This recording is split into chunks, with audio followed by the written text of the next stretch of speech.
வாழ்க வளமுடன். நம்ம என்ன சொல்கிறோம், எப்போது நான் தாங்க செய்கிறேன், நான் தாங்க இதெல்லாம் நான் தான்றீங்க. ஒரு நிமிஷம் நினச்சி பாருங்கள். நான் தான்னா என்ன தெரியுமா, எல்லாமே நீங்கள் தான் செய்யணும். அப்போ தான் நான் செய்கிறன்ற அந்த நான்றது வரணும். ஆனால் எல்லா உழைப்பையும் வாங்கிக்கின்னு எல்லாருக்கிட்டேயும் ஒன்று பணத்துக்கு கஷ்டப்படுறோம்ல, வேலை செஞ்சுட்டு வருதா, அந்த வேலைக்கு எஜமான் அவங்கள அது மாதிரி சம்பாரித்து தான் வந்தாங்க. அவங்களுக்கு ஒரு நன்றி சொல்கிறோமா, அதுவும் கிடையாது. அது திருப்பி அப்புறம் இது ஒரு காய்கறி வாங்குகிறோம், ஒரு அரிசி வாங்குகிறோம்.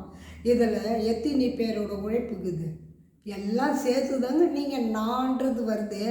நான் தான் சம்பாதிக்கிறேன் அப்படிங்க. சரி, இப்போ நீங்கள் மட்டுமா சம்பாதிக்கிறீங்க?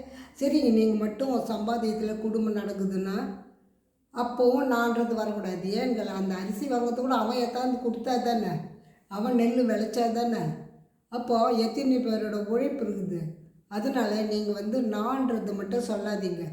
நம்ம சமுதாயத்துக்கு செய்ய வேண்டிய கடமை என்ன தெரியுமா, நல்லது செய்யணும். யார் வெயிட் தூக்கின்னு வராங்க கஷ்டப்பட்டு, அவங்களுக்கு நீங்கள் விற்பனை ஆகிறதுக்கு நீங்கள் முயற்சி செய்யுங்க. ஏங்க நீங்கள் அவங்கக்கிட்ட வாங்குங்க, நல்லா இருக்கும் அப்படின்னு சொல்லும்போது நீங்கள் சமுதாயத்துக்கு செய்ய வேண்டிய தொண்டு.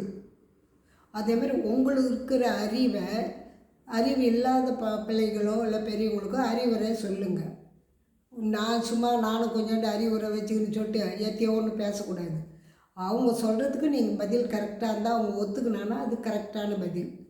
அதனால் அதுவும் அறிவும் நோத்துக்கிட்டு தானே வருது. நீங்களாக பிறந்ததுலேருந்தே தெரிஞ்சிக்கல, அதுவும் ஒரு குருக்கிட்ட தானே கற்றுக்குறீங்க.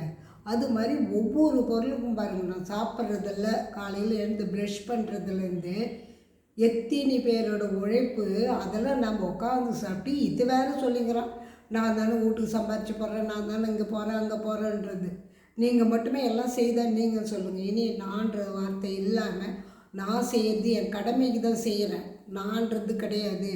நான் சமுதாயத்தில் இருக்கிறேன், அந்த கடமை சமுதாய கடமையை செய்வேன். வீட்டு கடமைன்னு ஒன்று இருக்குது. சொல்லுவாங்க, வீட்டு பொண்ணுங்களுக்கு என்ன செய்யணும் இடம் கிடையாது அப்படின்னுங்க.